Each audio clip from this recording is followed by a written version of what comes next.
largest and most powerful dam ever.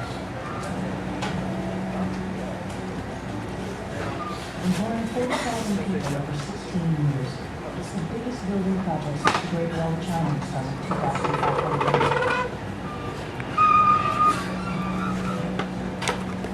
A little wolf, can a river that's so powerful they call it a dragon, really be tamed? 投入咗幾多人啊？幾多人幾多年啊？4萬幾人做完。4萬16年。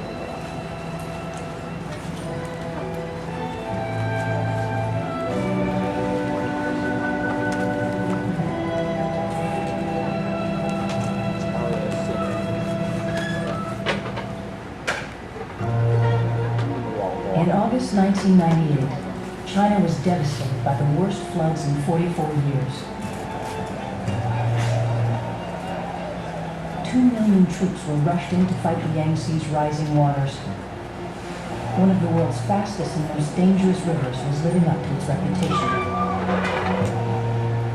Throughout that month, soldiers and farmers fought in vain as one by one the dikes collapsed and lives were lost.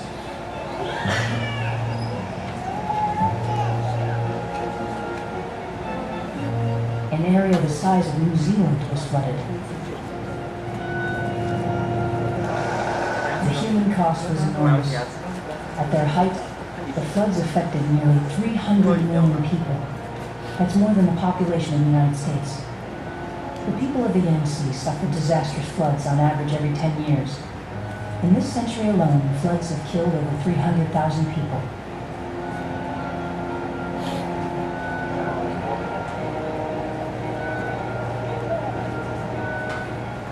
No one escaped such tragedy unscathed.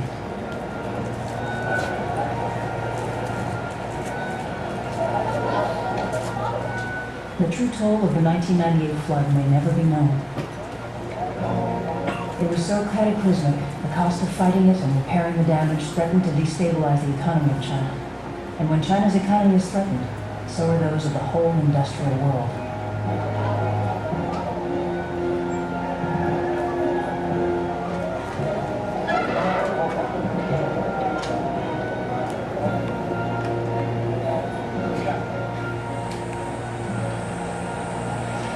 This area is the breadbasket of China, supplying much of the country's wheat and rice. In August 98, over 1/10 of China's grain supply was destroyed. From the days of the emperors to the communists of today, China's leaders have dreamt of stopping these disastrous floods.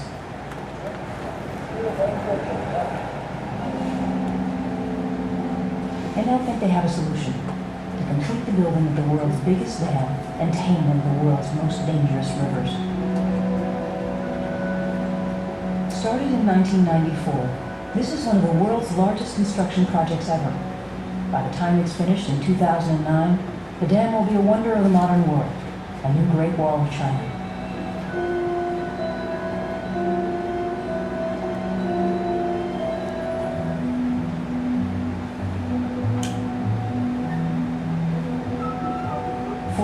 People will work day and night to make this dam happen.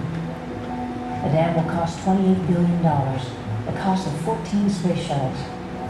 But this staggering figure is still $2 billion less than the cost of the August 98 floods.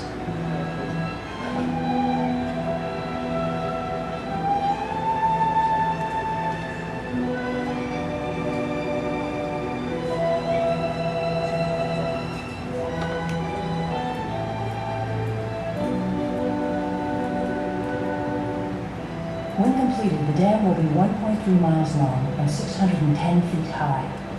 That's just as long and twice as high as the Golden Gate Bridge. Positioned on the Yangtze, 1,200 miles upstream from the great port city of Shanghai, the dam will act as a plug. It will control the river where it narrows through a series of canyons called the Three Gorges.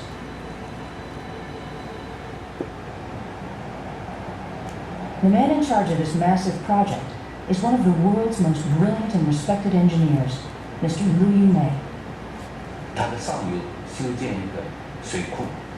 In order to stop the floods in the lower Yangtze, we need to contain the water during high water periods.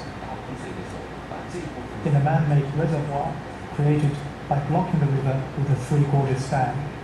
慢慢减弱了以后，然后它再慢慢的往下放。We can then release the water from the reservoir in a controlled fashion to prevent flooding. This is the main reason we're building the dam, to prevent flooding. But how do you go about building the world's biggest dam?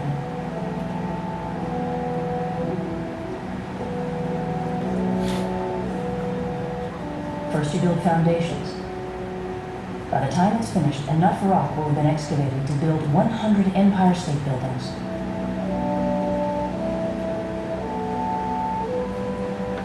At regular intervals, every day at the dam site, work stops as engineers arrive to position dynamite for blasting. Team leaders coordinate the blasting work.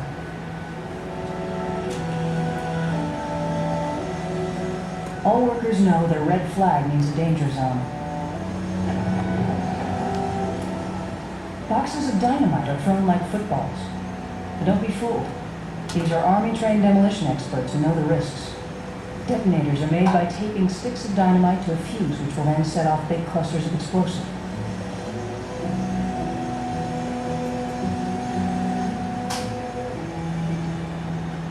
The red fuses and explosives are put in place according to the plan.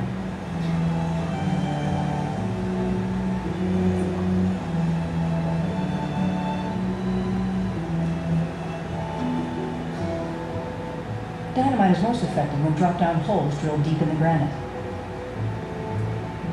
At this stage, it would take just one slip to endanger not just lives, but the very foundations of the dam.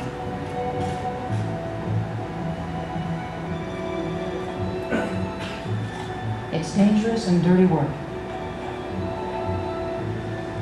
But to stay alive, you need to know what you're doing.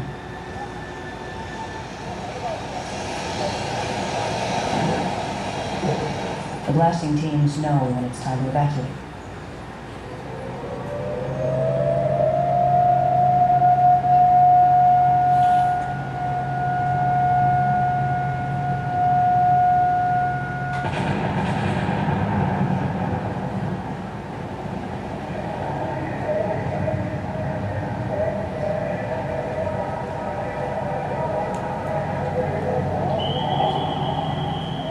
The fallout from these explosions blackens the sky and fills the air with dust. In fact, each and every day, 15 tons of dust smothers the site. After the day's blasting is complete, workers remove the rubble.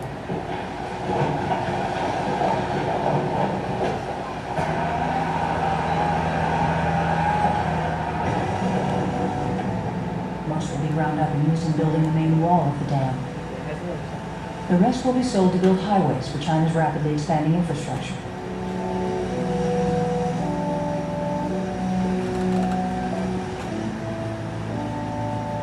But how does a dam really work? Daniel Beard is one of the world's leading experts on water technology and large dams. In 1993, he was appointed by President Clinton as Commissioner of the U.S. Bureau of Reclamation with a special task to investigate large dam building around the world. We build dams across the river, and what that does is impound water behind the wall or the structure that's built, and then water is diverted either through the dam or around the dam through turbines to generate electric power, or water is held there to provide flood control for individuals downstream, or it's diverted through canals to either cities or communities or to farms to provide water for irrigation or for drinking.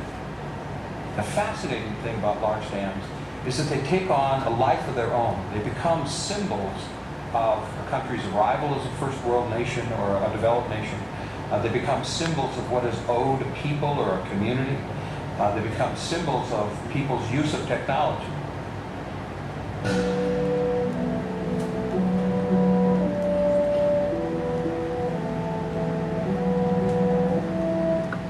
No one has ever built a dam this size before. And to do it, the Chinese are pushing at the very limits of dam building technology.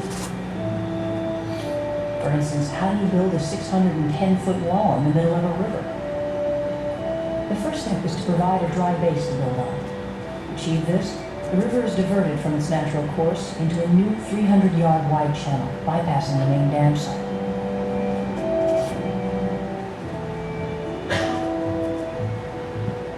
Throughout the main construction period, shipping will use this channel. The channel is wide enough to enable floodwater that may occur while the dam is being built to flow past the central structure without destroying it.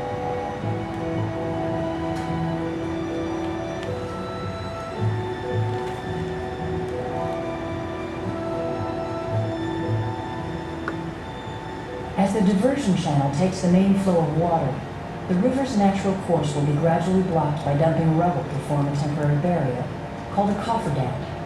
A second cofferdam will then be built downstream of the first. Over the next 3 months, the water between the two cofferdams will be pumped out. This will leave a dry bed on which to build the foundations of the dam's main wall.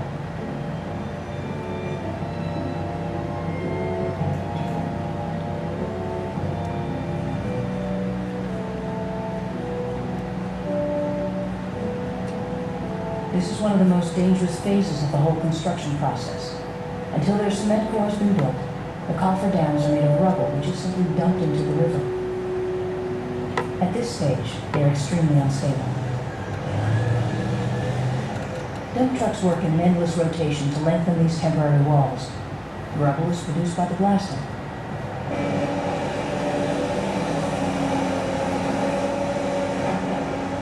Soil removed from the riverbed loosely binds the rocks.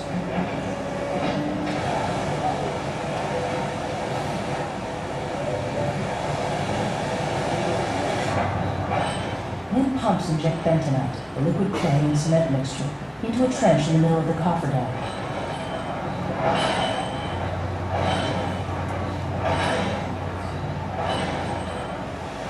The bentonite takes a few days to dry out.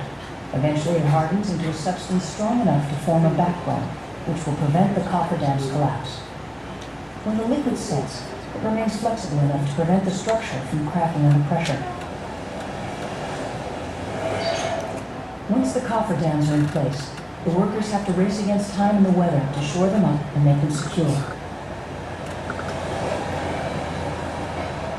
The consequences of the '98 flood would have been even more catastrophic if the cofferdams hadn't been secured. A collapsed cofferdam would have sent a huge tidal wave down the Yangtze, overwhelming everything in its path. Only when the cofferdams are completed and made safe will the water trapped between them be pumped out. The riverbed will then be dry and work can start in the dam's central section. In the meantime, the river still flows through the temporary diversion channel, and the cofferdams are nearly completed. On dry land, the north end section of the massive main dam wall has begun to take shape.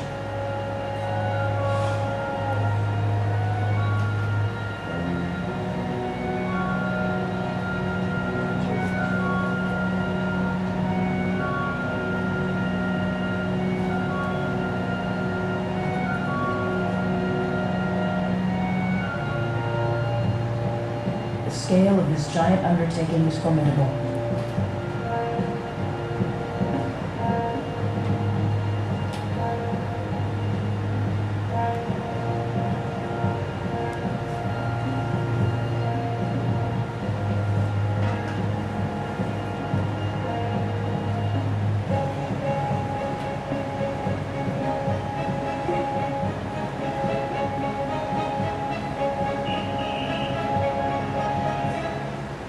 $350 buckets of cement, each weighing 20 tons, are lifted into the main dam wall every 24 hours. The proportions used in mixing the cement have to be decided on scientifically as local climatic conditions affect the drying rate. Get it wrong and disaster threatens.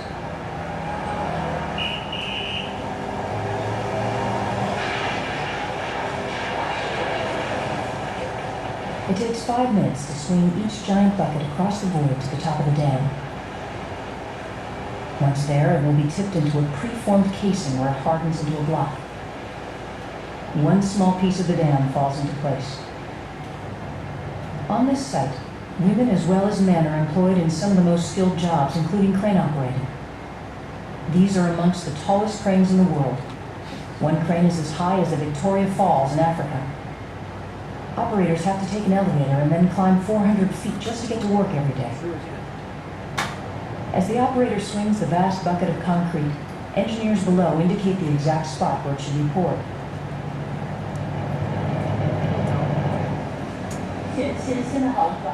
Can you tell me something about yourself? Yes, my name is Fang Zhihui. I'm just over 40 years old.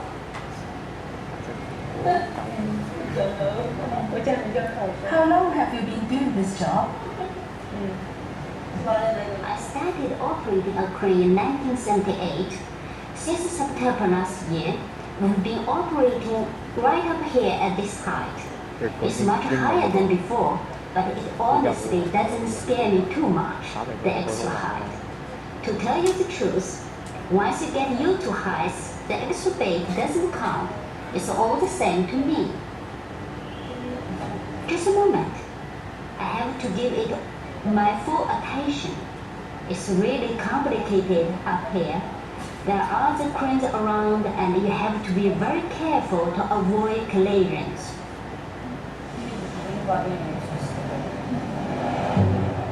Like most of her co-workers, Fung Sai-hui and her family are committed to living amid the noise and dirt of the construction site for the next 10 years.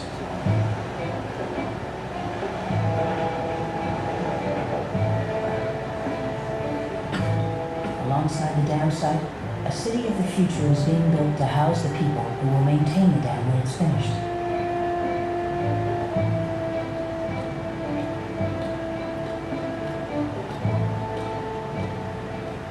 There will be great cause for celebration if the dam is a success.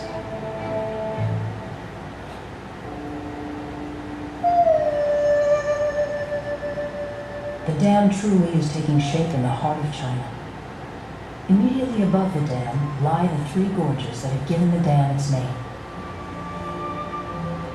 The three little gorges on one of the Yangtze's tributaries, the Danning River, were formed by a movement of the Earth's crust some 40 million years ago.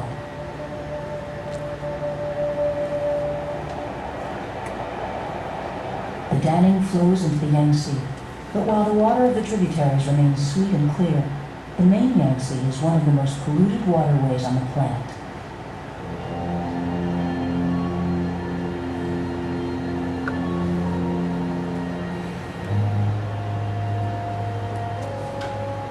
Coal is used to create 75% of China's energy.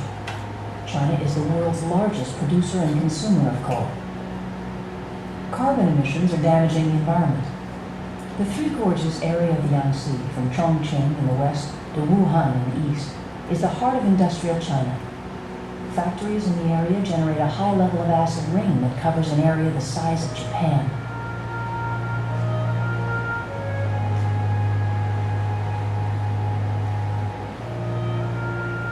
China's leading cause of death is heart disease, helped by the burning of coal from steel smelters and rolling mills. Many such factories are on the banks of the river Yangtze.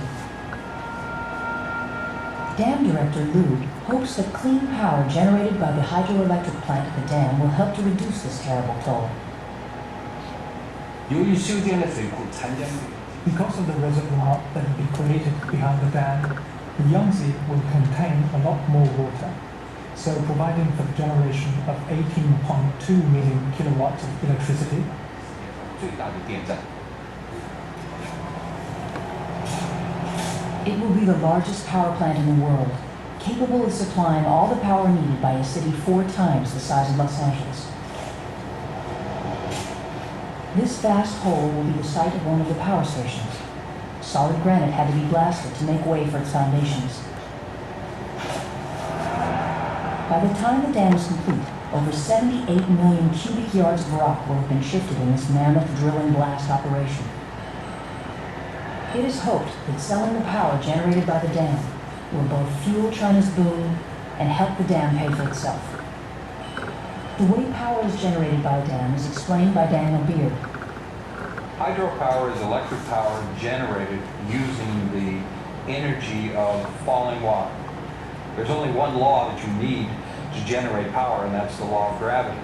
as long as we don't repeal gravity, water's going to flow downhill, and as it flows downhill, we capture it, divert it through a tunnel, and run it through a turbine. And as the turbine spins, it creates electricity.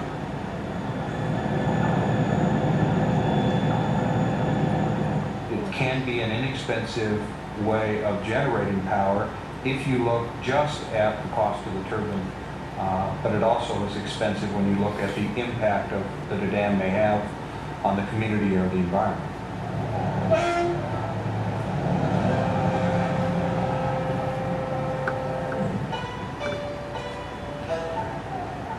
Today, the Yangtze River gorges are one of the most beautiful spots on the planet.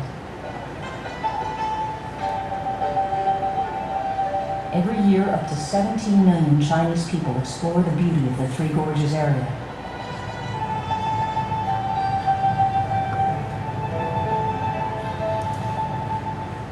And since President Nixon opened up China to the West in 1973, many American tourists come here each year to marvel at the area's spectacular scenery.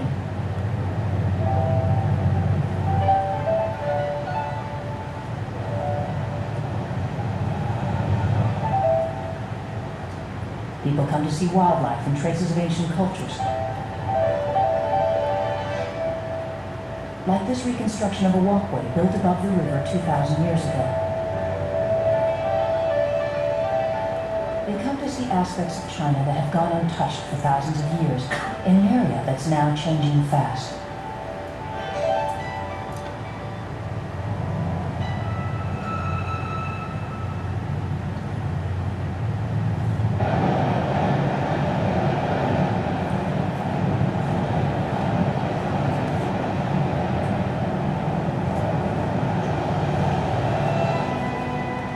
Every year, the Yangtze carries not just people, but also millions of tons of cargo.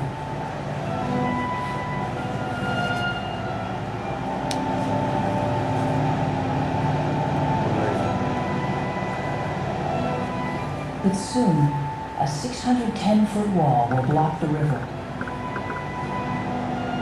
How will all the shipping traffic cross the dam?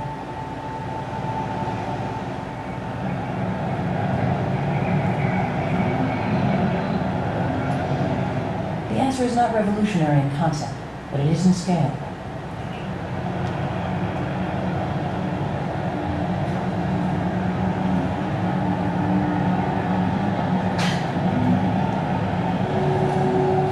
Here, the foundations of a ship elevator are being constructed. The elevator will be a vast steel box driven by a mechanism strong enough to lift the box with a 3,000-ton ship inside. The box will contain 13 feet of water, enough to keep a ship balanced. The whole mechanism will raise a ship the height of the dam in just 42 minutes. The elevator in the center of the picture will be very fast, but it will be very expensive to use and only smaller ships will fit in. So most of the river's traffic will use the second mechanism, one of the world's largest system of locks.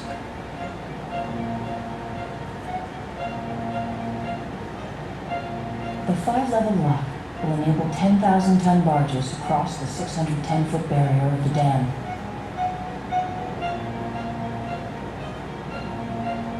That's like moving the Titanic over the Statue of Liberty in just 3 hours.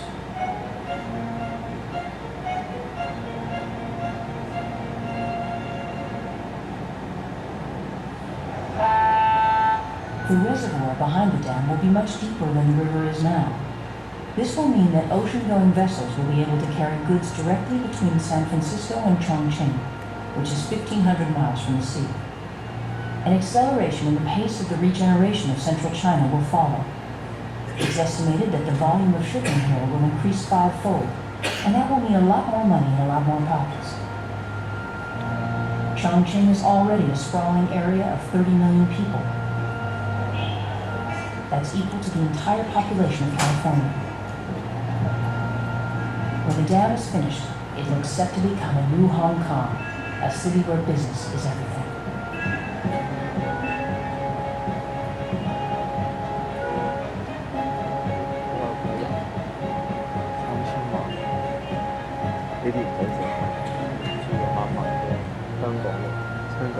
Although Chongqing is 370 miles upstream from the dam site, much of the old city will disappear to make way for a new, deeper port for the vast ships that will dock here. These mahjong players would be 50 feet underwater.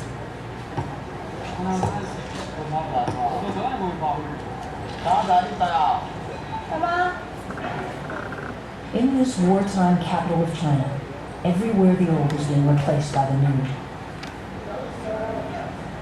Within 10 years, very little of the original Chongqing will remain.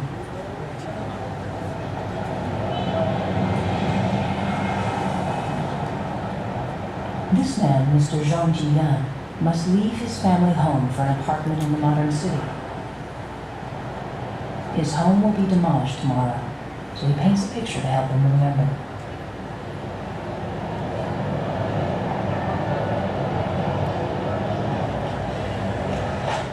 But as some parts of the city are cut away, the rest of the boomtown continues to grow. Such is the pace of change in Chongqing that people say if you turn your back even for a minute, a new building will already have risen when you look around. Can this building boom prevent a human tragedy of gigantic proportions? When the Three Gorges Dam is completed, the water level will rise behind it to over 500 feet, creating a reservoir nearly 400 miles long where once there were thriving river communities. The biggest worry for all those involved is not the technical challenge, but the fate of the million or so people who live along the shores of the Yangtze between the dam and Chongqing. All these communities along the riverbanks will have to be removed. The biggest problem is resettlement of people who live in the reservoir area. With the Three Gorges Dam, we can protect the people in the lower reaches, some 15 million people. But it will cause problems for the people in the upper reaches, which will be submerged. Currently, that is about 840,000 people. By the time the dam is completed, by natural increase, this will have become 1.13 million. But experts disagree about the number of people who will have to be resettled. Daniel Beard, once President Clinton's advisor on dams, thinks that figure has been seriously underestimated. I asked the Chinese when I was there, I said, what's the largest number of people you've ever moved for a dam project in your history? And they said 250,000 people in the 1960s.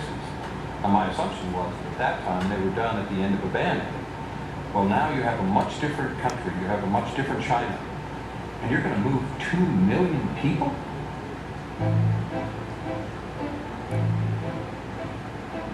The water will start to rise once the river is blocked off in the year 2004, and the reservoir will be full in the year 2009. 4,000 villages, 140 towns, 13 cities, and 100,000 acres of farmland will be inundated. The reservoir will be longer than the Grand Canyon. This is 2,000-year-old Fangdu, 250 miles upstream from the dam. It's known as the City of Ghosts because its temples are dedicated to the gods of the underworld. The town will vanish below the new reservoir's waterline. All that will remain will be the ghost temple at the top of the hill. When the 65,000 inhabitants have been evacuated, Fangdu must be destroyed to prevent submerged buildings becoming a hazard to shipping. Further upstream is the city of Fuling, with a population of 79,000.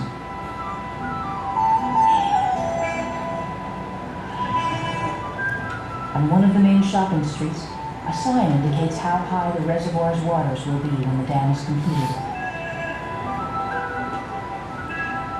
It serves as a constant reminder to the people that not much of their city will survive for long. Within 2 years, they will be relocated to New Fuling, a new town being built higher in the hills.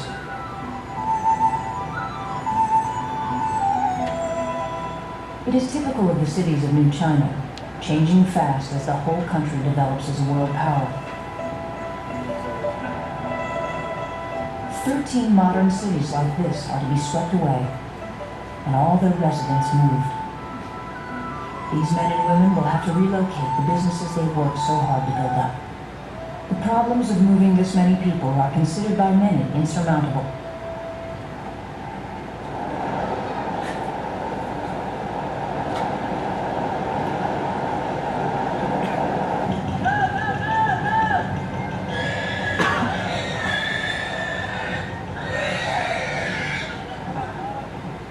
On the Danang River, a boat traders cooperative lands a cargo of pigs at a waterside village. Following a long tradition, the villagers feed the boatmen before they return to their sampans. These men learned to handle boats as soon as they were old enough to walk. They learned to survive on the violent waters of a river that often brought flooding and death, but a river which also created rich farmland, giving the people their rice, their corn, and their vegetables.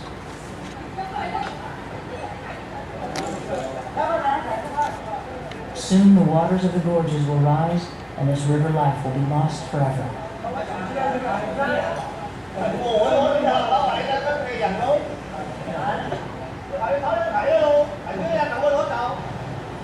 The people whose lives will change most will not be the city dwellers, but those who live along the fertile banks of the Yangtze. Away from the noise and pollution of the industrial areas of the Yangtze, an ancient way of life survives. Yunyang Old Town is one of 4,000 doomed hill villages that are scarcely touched by the modern world. The women spin yarn as has been done for centuries.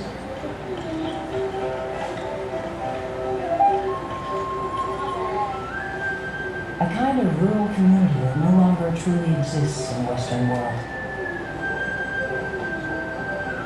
The miller grinds winter corn and summer rice for his neighbors on the same millstones that his grandfather and great-grandfather used before him.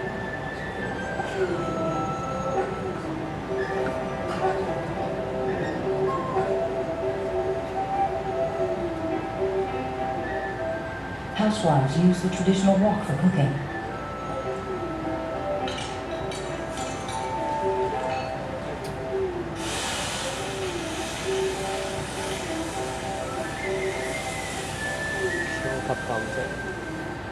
The village is almost self-sufficient, producing its own food, making its own clothes. The streets have never heard the sound of motorized traffic. It's a unique way of life. Through self-sufficiency, this village has survived centuries of turmoil.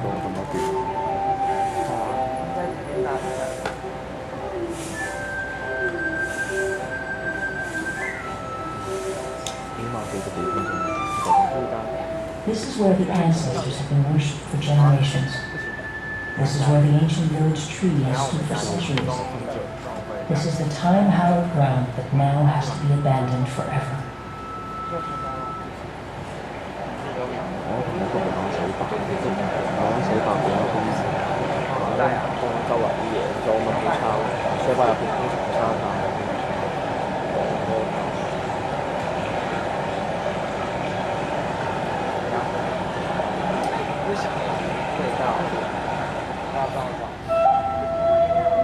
The miller and his wife are in the process of moving to Yunyang New Town, 500 yards up the hill.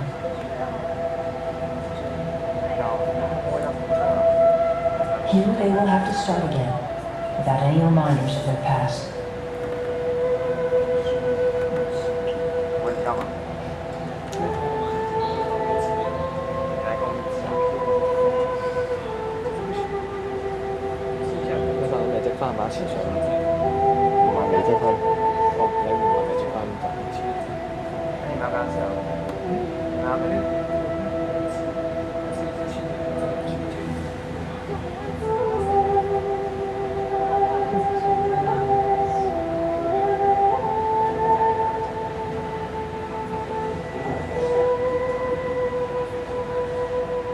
New luxuries like running water are welcome, but many people complain that they will miss the sense of community they once enjoyed in their ancient villages.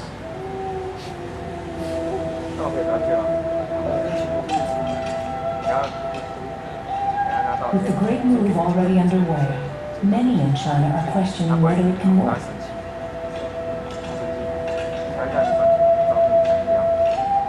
Patricia Adams, Executive Director of leading environmental group Probe International, has fundamental doubts. although we think of China as being a very big country, it has a relatively little usable land, and arable land. And the number of people that would be forcibly resettled by the Three Gorges Dam is really more than can be properly resettled on land that they can farm, for example. And already we're seeing that. The farmers who have been resettled are returning to their homelands because the land is just not as good as what they left behind. It's very steep, it's eroded, and in many cases it's a bad climate, it's colder, so they simply cannot grow their crops as they once did.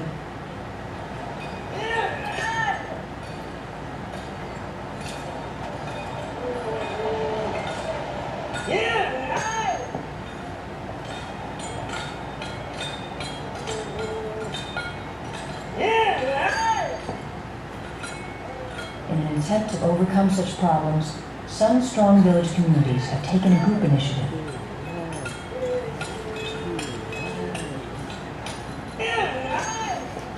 These people have chosen to build their new village themselves, pooling their small government compensation so they can build a village they will enjoy.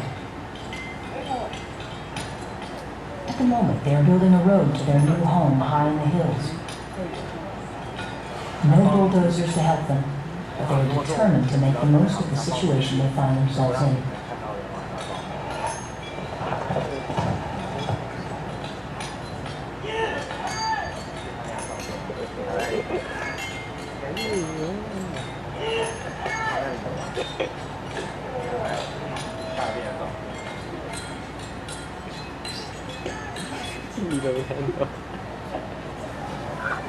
Their new village takes shape above the reservoir's waterline, around the remains of an old temple.